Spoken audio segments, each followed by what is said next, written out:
Olá, sejam bem-vindas e bem-vindos. Eu sou Ana Olmos, psicoterapeuta de crianças e adolescentes e de vínculos familiares e que tenho o privilégio de ver os filhos que vocês não veem, que é quando eles falam dos sentimentos, falam das angústias e se queixam das coisas que eles não estão conseguindo enfrentar sozinhos. Nesse sentido, eu poder conversar com vocês é uma forma de eu ajudá-los a perceber quando seus filhos estão sofrendo, quando seus filhos estão precisando de alguma ajuda. Eu recebi uma pergunta na semana passada de uma mãe querendo saber qual é a diferença. Textualmente ela pergunta: qual é a diferença entre melancolia e depressão? Quero crer que quando ela se referia à melancolia, ela se referia à tristeza, porque o termo melancolia já é um termo da depressão, né? A melancolia é a depressão do século XIX, né? E o Freud já usava esse termo, né? Então, estamos de fato, quando pensamos em melancolia, nos referindo a um estado depressivo. A tristeza é uma sensação, é um estado mental. E, na verdade, ela é diferente da depressão, porque a depressão é uma doença multifatorial, mas se constitui como um quadro com sinais e sintomas que precisam ser enfrentados, esses sinais e sintomas, de forma global. Se eu tiver que dizer, na ordem de chegada, quais são as queixas apresentadas pelos pais ou pelas próprias crianças, né? Eu poderia dizer que a primeira coisa é uma diminuição bárbara de energia, de pique de fazer as coisas. Tudo se torna muito difícil de fazer, até fazer uma conta, por exemplo. Então, aí já tem uma coisa importante para o diagnóstico. É uma criança, um adolescente que era de uma determinada maneira e mudou a maneira. Então, fazia a conta, conseguia ter muita energia de fazer as coisas e começa a diminuir essa energia. A outra coisa é a autorreferência ruim, a autocrítica terrível. E às vezes ela é banhada em ruminações de culpa.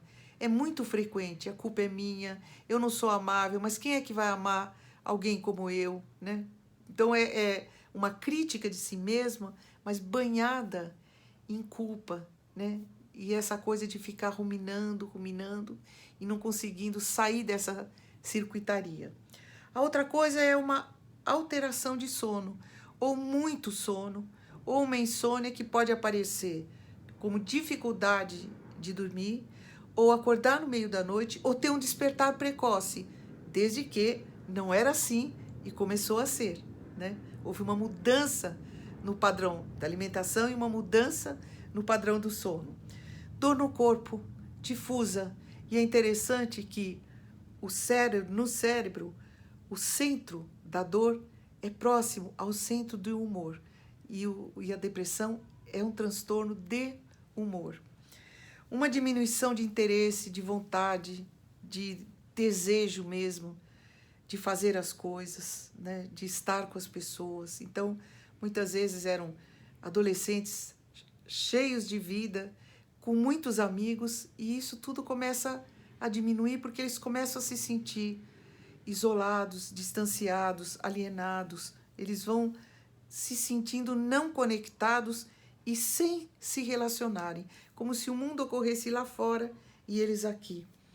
Aí também tem a dificuldade de foco na hora de estudar, na hora de ler, e às vezes assim termina um parágrafo, vai começar o outro, já não lembra mais. Então, a dificuldade de manter a atenção sustentada é um forte indicativo de depressão.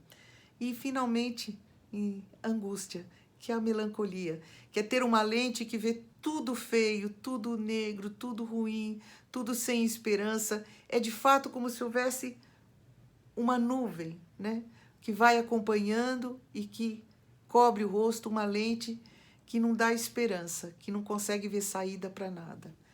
Bom, isso é uma coisa que eu acho que pode ajudar vocês, desde que seja descartado clinicamente, por exemplo, uma disfunção hormonal que pode dar uma lentidão de pensamento ou uma falta de vitaminas. Isso um clínico precisa fazer. Espero que eu tenha ajudado. Mandem outras perguntas. Até breve.